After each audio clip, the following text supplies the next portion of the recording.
And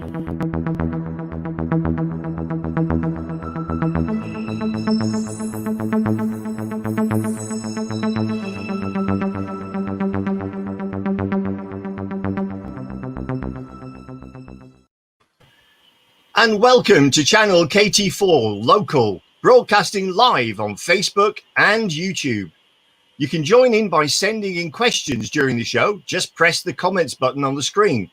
Don't forget to like or share buttons. Press those as well. If you're watching on YouTube, please click to subscribe to channel KT4. Please welcome my special guest, Councillor Phil Neale, one of our Epsom and Ewell Borough councillors. Welcome, Councillor Neale, or can I say Phil? Of course you can, Graham. Welcome and good morning, everybody. Well, good morning, Phil. It's great to see you here, and thanks for coming along. The weather's changed a little bit from what it was last week, so I'm quite happy to be indoors because it looks a bit chilly out there. Yes. I'm planning on going on a motorbike trip tomorrow, so I'm fingers crossed that the weather will hold out. So. Okay, well, I'm actually doing a bit of a recce this afternoon because next week I'm going to be broadcasting with folk from KT17 over at Ewell Village. So I'm going to take a walk over there today to Bourne Hall and back, and maybe have a picnic en route. Well, give the councillor Clive my regards if you bump into him. I'm sure you will. I'll try and do my best. Anyway, I've got to say, Phil, you're a really busy man, sitting on 5 separate committees. Let me read these out. You've got the Audit, Crime, Disorder and Scrutiny Committee.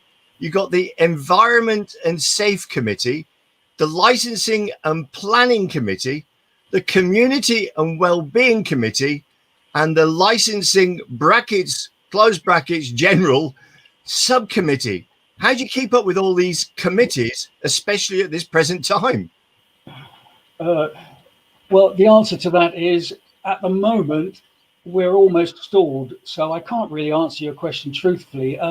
There was one committee that I have actually, or 2 that I've left off. One is because I'm a substitute for the Planning Committee, which is separate to the Licensing and Planning. And the reason they ask for substitutes is a very important committee. And if a councillor falls ill or is on holiday or has another engagement, we need substitutes who are trained, because we have to have training in legal and procedural conduct if you are on the planning committee. So they need to have trained substitutes ready to go on. I've not, hopefully won't be called, because as you say, I've got enough on my plate with the committees. But during the COVID crisis, all the committees are stood down or we're dealing with meetings on Zoom. So in fact, at the moment, we're in a sort of a false war, if you like, where I don't really know. I've not been on these committees. I've been on, Audit and Crime and Community and Wellbeing, which I did last year. So I know a little bit more about those. But the other 3 committees, I've yet to discover the workload. But these committees, they meet 4 times a year in full committee. And then in between those, in those 3 months between committee meetings, they obviously do the groundworks, a bit like Parliament, where they have subcommittees and working committees that carry on with the work. So it really all depends on the portfolio as to how much work has to be done. That's quite amazing, Phil. I mean, 5 committees, I mean, they meet 4 times a year, but still, that's an awful lot of time that you've got to do this. And this is your first year as a borough councillor. How's it been so far? And how did you become a councillor? That's a good question. I'm sure lots of folk watching will want to know. Well, I blame my wife for this, as we all do. No, it's seriously. I retired in 2017 from my day job, and I started to be interested in the Residents Association, and we're looking through the magazine, and we noticed that the Neighbourhood Watch coordinator post wasn't filled. And as I used to do Neighbourhood Watch when we lived in Fulham, I said, well, that sounds interesting. I've got some time on my hands. I'd volunteer, and you know what it's like when you volunteer. I was grabbed with both arms and accepted. And I enjoyed the work, and I communicated with the residents of Cuddington, and they obviously liked what I was doing.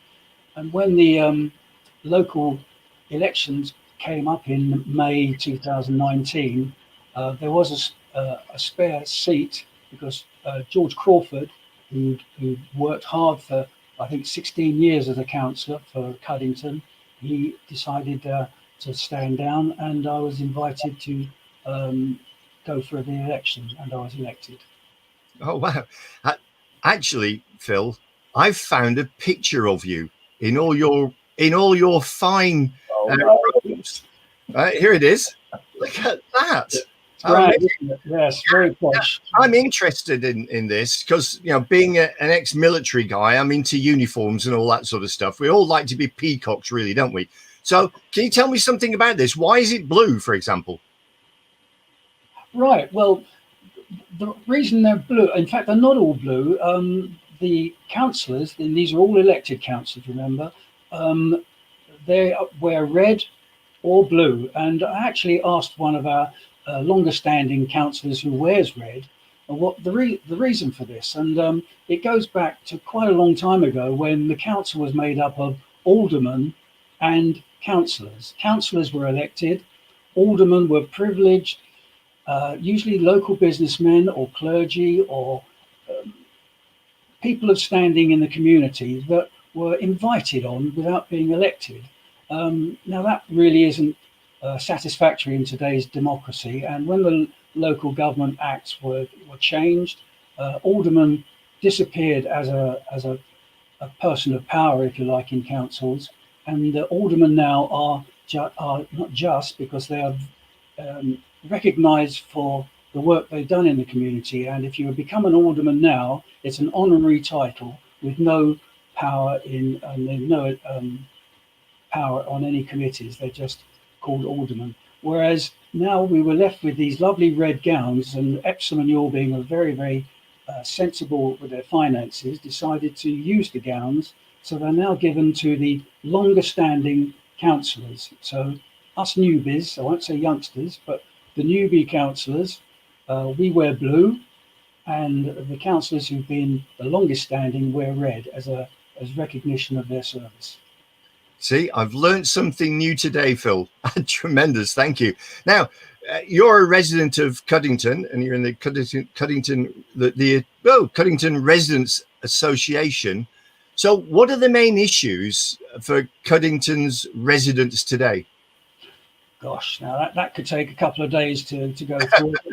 Briefly, I mean, in our ward, everyone's interested in planning and what's happening, and we've got a couple of quite large developments, and some people like them, some people hate them, some people are sitting on the fence, if you like. So planning is always very, very up in the minds of the residents. Housing, we have some issues with housing of mainly rented accommodation, people who are struggling to find housing. Other people are being evicted and they come to us as councillors for assistance.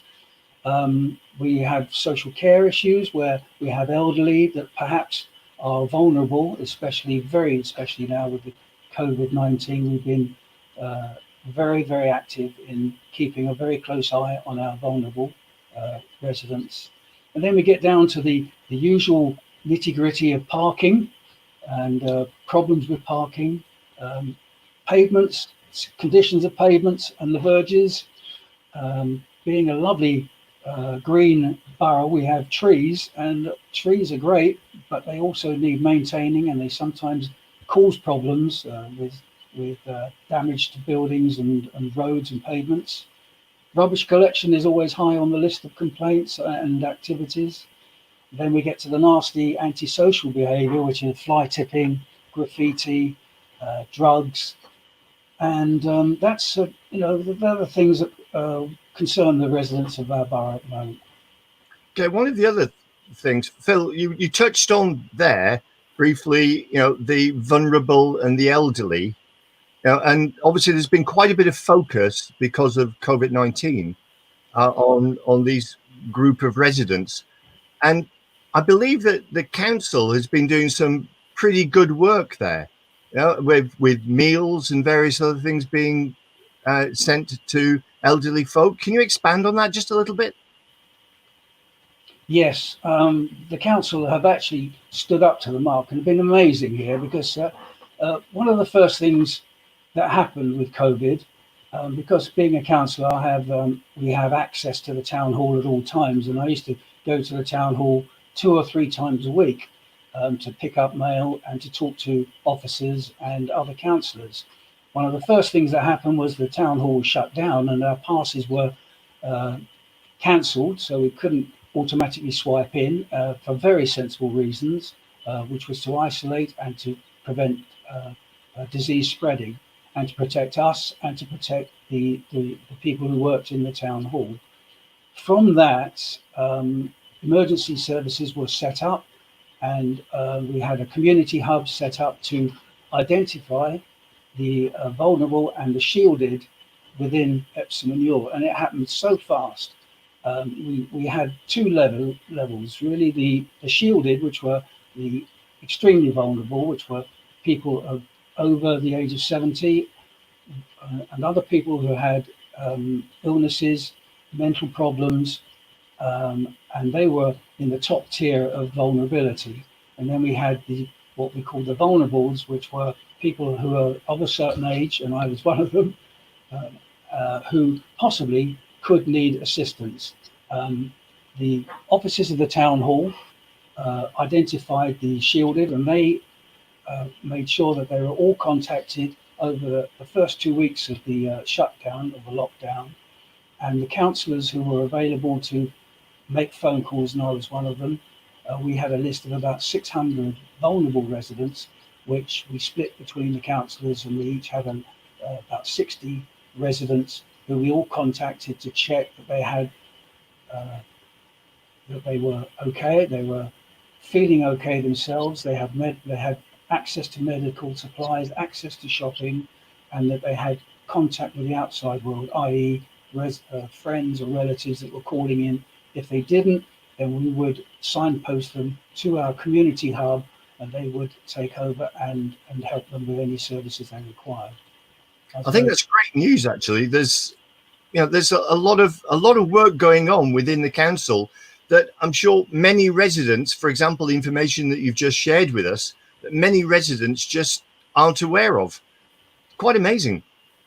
It was a very humbling experience, talking to the residents as we phoned through, and every one of them was grateful and themselves surprised that that Epsom and Ewell Council wasn't just a bureaucracy. We're there to serve the residents, and it's amazing. People like the park rangers, the refuse collection, they were swapping jobs, doing Meals on Wheels or working in food banks. Everyone was put to other tasks just to maintain the security and safety of our residents. Wow, that's incredible to know all of that, Phil. Thank you very much indeed. Now, we talked earlier about your 5 committees that you're on. I also read that you're the Cuddington Residents Association Neighbourhood Watch Coordinator, as if you've not got enough to do. So what does that involve? Well, basically, it's a coordinator. I'm not a policeman. I'm not a curtain twitcher. I just look after the Facebook page that we have. It's a closed Facebook, which is open to all the residents of Cuddington. And I do wish anyone who's interested just to go to Cuddington Neighbourhood Watch on Facebook and request membership. We have over 380 members spread around the Cuddington, and I send out reports from and notices from Surrey Police about. I sent one out this morning about a missing girl, a young girl of 15 who's gone missing from Epsom. We get these on not too many missing people, thank goodness, but it could be anything from a found wallet to antisocial behaviour, or just information about various issues to do with Neighbourhood Watch. And Neighbourhood Watch is about looking after each other, not just about snitching or sort of blaming people or complaining about graffiti. It's positive as well as everything else. And I think I've got a picture here, Phil. If you'd like to just tell me a little bit about this particular picture. Sorry, it's kind of like a widescreen picture, but hopefully it's okay. There we go. Now, what's all that about? Well, it seems like I put on a bit of weight there, but yeah. The story of this is I was contacted by a resident in Parkdale Crescent, one of the roads, and as you can see behind me, there's this grass lane, which basically is a service lane that goes behind the houses and bungalows of about 5 roads: Cromwell Road, Parkdale, Mortimer Crescent, Grafton Road, and Worcester Park Road. And it feeds about 57 residences. And the resident who said, I've just come back from a friend of mine's in Mitcham, where they had this issue with antisocial behaviour in their lane, fly tipping, and possible crime, burglars jumping over back walls, etc. And he said these gates that they installed made such a difference, and would it be a good idea if we did them in our lane? So I took on the task as the neighbourhood coordinator of knocking on all the doors of all the houses that backed onto this lane to see what their views were. I wasn't pushing it, I wasn't selling it, I was just asking their opinion. And out of the 57 houses that were involved, 55 of them said, what a good idea.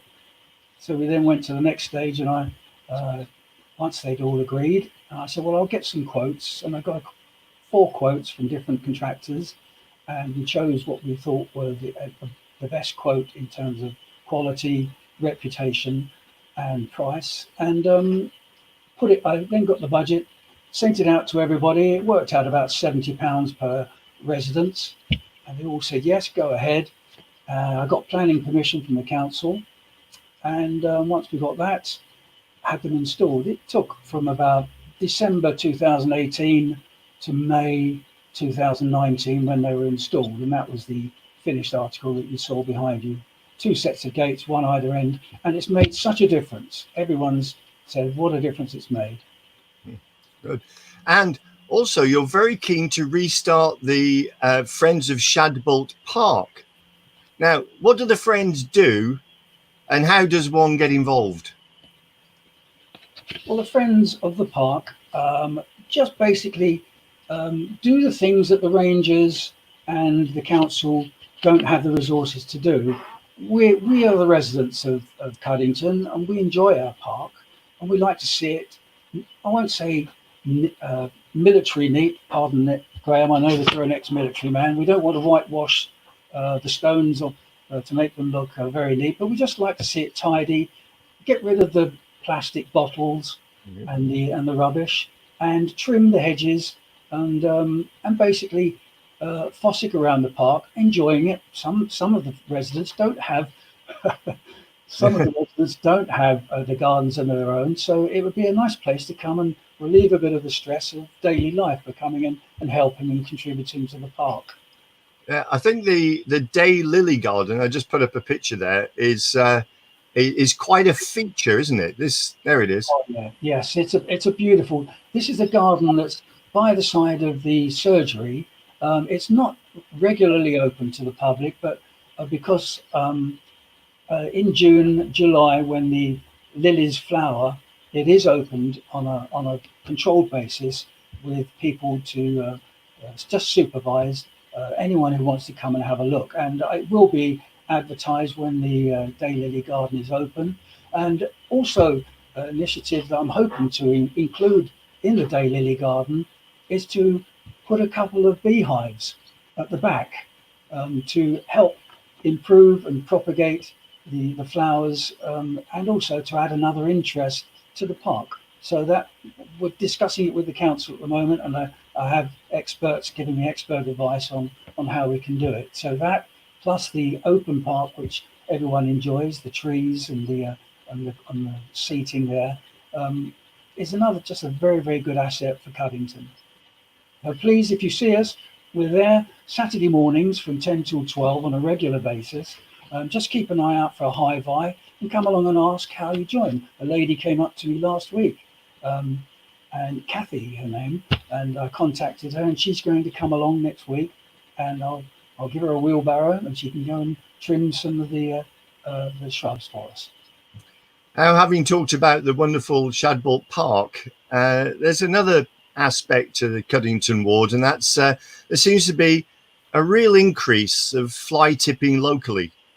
I've got a few images I'm going to put up whilst you're talking, and the fly tipping on Old Malden Lane, which is a passion of mine, and of course the Hogsmill River. But the question I want to ask, Phil, is what are the council doing about this? Right, now it's not a question of what the council are doing, is what are we doing. Now the first thing you do if you see fly tipping, it falls into three sections really. If the fly tipping is on the road or on the pavement of the road, it's the responsibility of Surrey County Council to collect. And what you need to do, if you see a fly tip, don't just walk past it. Get onto the Surrey County Council website, and there is a box there that you can report the issue, take photographs, and give the position of it, and they will come and collect it. If it's in the park, or if it's on Epsom Borough Council owned property, which is generally the parks, then it becomes Epsom and Ewell Borough Council responsibility. And again, if you go to contact us at epsom-ewell.gov.uk, don't have to remember that, just go on to Google and just type in Epsom and Ewell. And there is a team there that will take the complaint or the report, and they will have it dealt with. I did one this morning. I found a supermarket trolley in the Hogsmill. There you are. Thank you. Very good, Graham. You're on the ball there. That was actually in the Hogsmill stream, which is a beautiful stream, but along by Longmead Road as I was cycling up towards the town on Sunday. And I've reported that, and hopefully in the next couple of days that will be removed. So it's really not what the council will do, it's what we do to make sure that the council know that it's happened. And it's Surrey County Council or Epsom and Ewell Borough Council. And then sadly, which is what's happened recently, is we've got illegal fly tipping, commercial illegal fly tipping by large tipper lorries. And I had a very unfortunate incident a few weeks ago where a tipper lorry appeared in a quiet road on a Sunday lunchtime and dumped a full load on somebody's drive. Now, unfortunately, if it's dumped on your own property or private property, it becomes the responsibility of the owner of that property, and it can cost a lot of money to have it removed. So it's in everyone's interest to keep an eye out. If you see suspicious activity, usually the transit size vans or tipper lorries that look a little bit suspicious, please take note, photograph the lorry if you can, photograph the registration number. Don't confront the driver, because some of them can be quite violent, but please get as much information as you can, and it will be followed up. Okay, Phil, there's the picture on screen at the moment, and that's sort of confusing me at the moment. I probably had a sheltered life, but what is this all about? Okay, now this happened on Saturday morning. I got a call from a resident to say that a lot of these steel canisters have been scattered in the road out alongside her house, and what could I go and have a look? And I said certainly. And I Saturday morning I was on my way to Shadbolt Park anyway, so I jumped on my bicycle and cycled along. And as I was cycling along, I picked up almost 100 of these, and that's the bag that I put them in. And the red and white box at the bottom is the container that they come in when they're bought. Basically, these are nitrous oxide cylinders which are used in the catering industry for charging compressed cream onto cakes, etc. But sadly, people have latched on to the fact that nitrous oxide can be used to give you a gentle high, or not very gentle sometimes, and it's really taken the place of glue sniffing, where people fill a balloon with the nitrous oxide, which they call NOz, N-O-Z. So if you hear kids talking about NOz, you know what they're talking about, this nitrous oxide. And they're called whippets. Their slang for them is whippets because it's whipped cream charges. And again, so if your children in your house or on the phone are talking about whippets or NOz, keep an eye open, because it may be that they know of other, and I say children, we're talking anyone from the age of 8, 9 through to young men and young people, I should say, are using this, and it's become almost an epidemic in itself. I had a report that Oriel Park, there's a lot in Oriel Park found today. I found 100. There were at least 100 dumped separately on the report from this resident. So it is becoming extremely serious, and I'm trying to take it up with the police as to how we can react and educate, because actually sniffing, unfortunately, isn't an illegal offence, but selling it can be an illegal offence if it's known that people are taking it for recreational use. Wow. I've certainly learned something today. I didn't know anything about that. That really does sound pretty scary, that that's happening right on our doorstep. But let's talk about something good. There's been some really good work being done by residents, and with the help of the Borough Council. And here's a picture of a verge. And do you want to say just a little bit about this, Phil? Yeah, as you know, we live in a very nice green borough, and one of the benefits and one of the reasons I moved to Epsom and Ewell was the Verges and the roads themselves just gave you that escape from the inner city where I came from. After becoming a councillor, I obviously started to look a little bit more closely at the condition of the roads and the pavements. And whereas we get the council come along, in fact, some 5 or 6 times a year, cutting and strimming the verges, what's happening is we're getting creep, whereas we had this very sharp edge with the concrete, which are installed when the verges were put there, but the grass has decided that it wants to spread its wings and take away some of the pavement. And this is along Wongas here, where you can see that the hedges on the Wongas side are growing out towards the road, and the verges are creeping in towards the Wongas bushes. So it's making pedestrian access quite tricky at times. Now, I give Wongas a heads up and a clap, because they are now cooperating with us, and they're trimming the hedges back to make it more usable for pedestrians. And in this particular instance, they actually trimmed the verges, which wasn't up to them at all. It's something that is Surrey County Council's responsibility, which they subcontract to Epsom and Ewell just to make it a little bit more complicated. But what I'm trying to do now is get an initiative where people actually who live outside where they have a verge actually look after the verge themselves, have a bit of civic pride, and start to take back that bit of paving that's been taken away. And that stretch you saw, where you saw half grass and half a sharp edge verge, is down Cromwell Road, where we started this initiative. And I'm hoping to get a bit of a snowball gathering, that people will start, oh, that looks nice. And I do get compliments from people who are passing by, and I suggest that perhaps they can do it outside their house and just improve their area. Well, that's good. Now, I've got another interesting picture here, and this is the Vale Roundabout. Now, I think you have to tell me, Phil, whether I've got this right. So you can see there's obviously, when vehicles are going around the roundabout, there's been a little bit of damage there.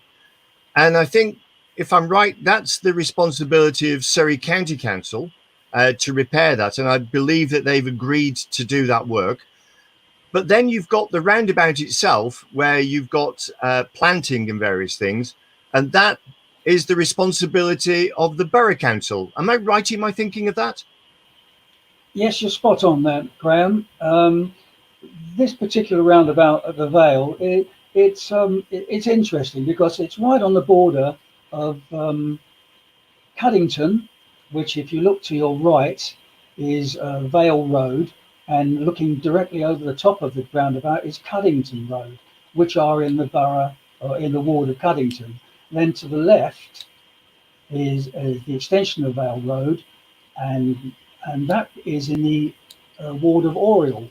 So it involves two sets of councillors, John Beckett and Peter Webb, who are the councillors in Oriel, and myself, Lucy McIntyre, and Rob Foote, who are the councillors for Cuddington. And then, as you say, you've got the added complication of the actual structure of the curb and the walls is Surrey County Council, but the flowers and the planting is the responsibility of Epsom and Ewell. And it's very good to know that both of those authorities are going to repair and replant the Vale Road roundabout. So watch this space in the future. Eber Kington, who has two hats on here, he's a ward councillor for Ewell Court in Epsom and Ewell, but he's also a Surrey County councillor. And so we have his assistant, and Eber has got a little secret fund. It's not secret, but it's a little fund, and it is a very small fund, but he's putting some of that towards the rebuilding of the damage to the roundabout, and then we're getting Epsom and Ewell, the parks and to do the replanting. So hopefully in the very near future we'll have a super smart roundabout there to be proud of. Yeah, sounds a good project, and both the Borough Council and the County Council working in harmony to put it all together. Now, so it's really good to hear that. I also have, and there's another project that's going on, and I've got a photograph here for you to finally chat about this little bit. And this is to do with tree planting in the avenue. And this is a Surrey County Council initiative, I believe. Yes. Again, this is something, as I say, is very close to everybody's heart in the area. Trees are a benefit, but they also have to be maintained. And sadly, I was told by, again, a concerned resident who actually is a landscape gardener and a qualified arborealist, which is a person who studies trees, informed me that there was a rather large tree at the top of the avenue near St Mary's Church that had died, and it was leaning quite a lot and could create a problem to motorists and pedestrians in the very strong winds, and could actually have collapsed. I did inform Surrey County Council, who are responsible for all trees on highways, and they said they would monitor it. They actually did monitor it, and eventually they decided that it was a danger and they cut the tree down. Now, that's only half the story, because I then got onto them and said, okay, thank you very much, you've acted very promptly.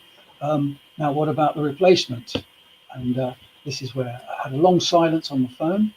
And but eventually, I think more by luck than judgment, I met with one of the Surrey County Council tree officers from Guildford, which is where the headquarters are, who was extremely enthusiastic. And we met on the site, had a cup of coffee in the local coffee before. This is way before COVID. And he brought his catalogue and said, right, what would you like me to replant? And after I picked my chin up off the floor, we decided on a tree, which was a decorative flowering blossom tree, and which matched the trees on the other side of the avenue. And true to his word, during the planting season in December, he actually did himself proud. We actually got two trees to replace the one tree that was cut down. So a hands up to Surrey County Council. And I think most of the councillors on Epsom and Ewell were gobsmacked that we'd actually got two trees paid for out of Surrey's budget. The one thing is, I did agree that it would be the residents who would keep an eye on the trees. And during this hot period we've had recently, I have had a volunteer who lives very close to the trees, watering them, so that for the first couple of years we just need to keep an eye on them. After that, they should be able to look after themselves. Oh, thanks for sharing that with us, Phil. Look, Phil, thanks for calling into my virtual studio today. You don't know where the time has gone. It's been a pleasure chatting with you, and I look forward to hearing more about the work of the Borough Council from you if you're happy to come back onto the show in a couple of months' time. But thank you again. Phil Neale. Thank you, everybody. Goodbye. Goodbye now, Phil. Thank you very much indeed. Next Monday, I'm going to take a road trip to KT17 to meet up with Brian Angus and the chair of Epsom Ewell Residents Association. And I'll also be joined by the outgoing and ingoing mayors of Epsom and Ewell. Should be fun. Until then, stay alert and stay safe.